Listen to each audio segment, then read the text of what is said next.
जय माता दी दोस्तों, स्वागत है आपका हमारे YouTube चैनल पर। आज मैं आपके लिए लेकर आई हूँ मार्गशीर्ष मास के महात्म्य का 5वां अध्याय।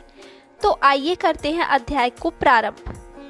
ब्रह्मा जी कहने लगे कि हे अजित, श्री विष्णु को पंचामृत से तथा शंख में जल डालकर स्नान कराने से जो फल मिलता है सो कृपा करके मुझसे कहिए। भगवान कहने लगे, जो मनुष्य मुझको दुग्ध से स्नान कराते हैं उनको प्रत्येक बिंदु में 100 अश्वमेघ यज्ञों का फल मिलता है। दही से स्नान कराने से दुग्ध से 10 गुना, घृत से दही से 10 गुना, मधु से स्नान कराने से घृत से 10 गुना और मधु से 10 गुना फल चीनी से स्नान कराने से मिलता है। मंत्र पढ़कर गंध पुष्प जल चढ़ाने से सबसे अधिक फल कहा गया है। हे देवताओं में सिंह, जो मनुष्य द्वादशी तथा पूर्णमासी के दिन गौ के दूध से मुझको स्नान कराता है वह महापापों का नाश करने वाला है।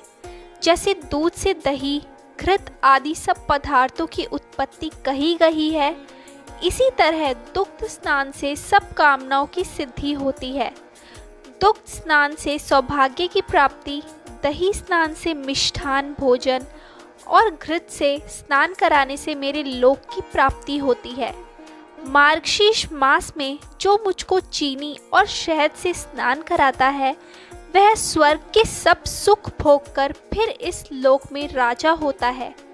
जो मनुष्य मार्गशीर्ष में मुझको दुग्ध से स्नान कराता है वह मनुष्य इस पृथ्वी पर राज, अश्व और रथों से पूर्ण राज पाता है। जो मार्गशीर्ष मास में मुझको परम श्रेष्ठ दुग्ध से स्नान कराता है वह स्वर्ग में श्रेष्ठ माना जाकर चंद्रलोक, इंद्रलोक, रुद्रलोक और वायुलोक में पूजित होता है। हे पुत्र, दुग्ध से स्नान कराने पर तेज और पुष्टि की वृद्धि होती है और दुर्भाग्य नाश होता है। जो मनुष्य मार्गशीर्ष मास में मुझको पंचामृत से स्नान कराता है वह पृथ्वी पर बंधुगणों से शोचनीय नहीं होता। हे पुत्र, जो कपिला गौ के दूध से मुझको स्नान कराता है वह 100 कपिला गौ के दान का अधिकारी होता है। जो मार्गशीर्ष मास में मुझको पंचामृत से स्नान कराता है वह एक बिंदु से भी अपने कुल का उद्धार करता है। जो मनुष्य कपिला गौ के दूध को शंख में भरकर भक्ति से मुझको स्नान कराता है वह समस्त तीर्थों का भागी होता है। जो शंख में अक्षत कुशा जल डालकर मार्गशीर्ष में मुझको स्नान कराता है वह भी समस्त तीर्थों के फल का भागी होता है। जो मनुष्य मार्गशीर्ष मास में शंख के जल से 8 बार स्नान कराता है वह श्रेष्ठ हो जाता है और मेरे लोक में पूजित होता है।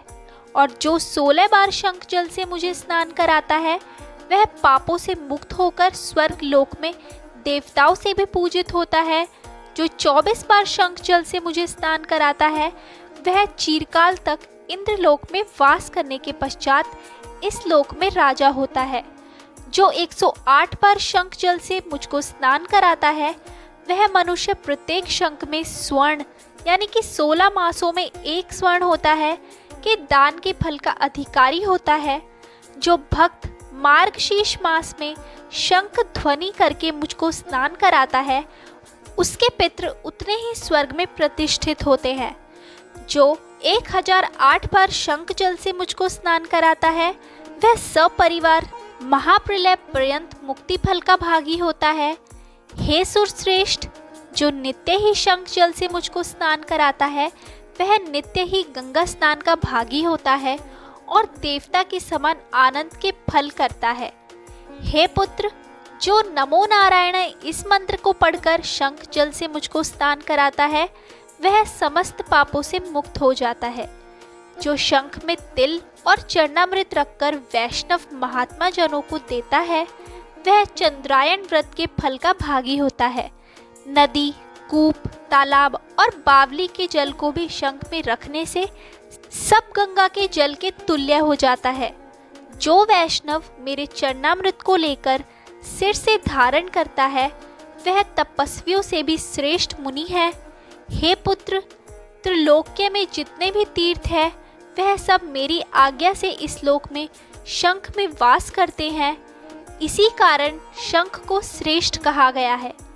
जो वैष्णव मार्गशीर्ष मास में शंख में जल भरकर इन मंत्रों से मुझको स्नान कराता है, उस पर मैं अत्यंत प्रसन्न होता हूँ। शंख के आदि भाग में चंद्रमा देवता, शंख की कुक्षी में वरुण देवता, शंख के पुष्टि भाग में प्रजापति देवता और शंख के अग्र भाग में गंगा तथा सरस्वती वास करती है। जो इन देवताओं का नाम लेकर आलस्य रहित होकर मुझे स्नान कराता है, उनके पुण्य की संख्या देवताओं से भी नहीं हो सकती। हे देवेश, जिसने मेरे सामने पुष्प जल अज्ञत से युक्त कर शंख पूजन किया, उसके घर में सर्वत्र सुख वाली लक्ष्मी वास करती है। जो शंख को चंदन से पूर्ण कर मेरा भजन करता है, तो मुझे 100 वर्ष के लिए सुख प्राप्त होता है। जो शंख में जल पुष्प और अज्ञत रख कर मुझे अर्घ्य देता है, उसको अनंत पुण्य प्राप्त होता है। जो शंख में अर्घ्य लेकर मेरी प्रदक्षिणा करता है, उस प्रदक्षिणा से सप्तद्वीप सहित सब पृथ्वी की हो जाती है। जो वैष्णव मेरे सिर पर घुमाकर शंख जल से मंदिर का प्रोक्षण यानी कि छिड़काव करता है, उसके घर में कभी अशुभ नहीं होता। जो मेरे चरण जल को लेकर शंख में रखकर अपने सिर लगाता है, उसे न तो मानसिक चिंता होती है, न ग्लानि होती है और न नारंगी भय होता है। सिर पर शंख जल को देखकर ग्रह, राक्षस, पिशाच, सर्प और दानव यह सब 10 दिशाओं में भाग जाते हैं और उच्च स्वर से वाग बजकर और मांगलिक गीत स्वर से भक्ति पूर्वक मुझको स्नान कराता है, उसका जीवन अवश्य मुक्त हो जाता है। तो दोस्तों, ये था मार्गशीर्ष मास के महात्म्य का 5वां अध्याय।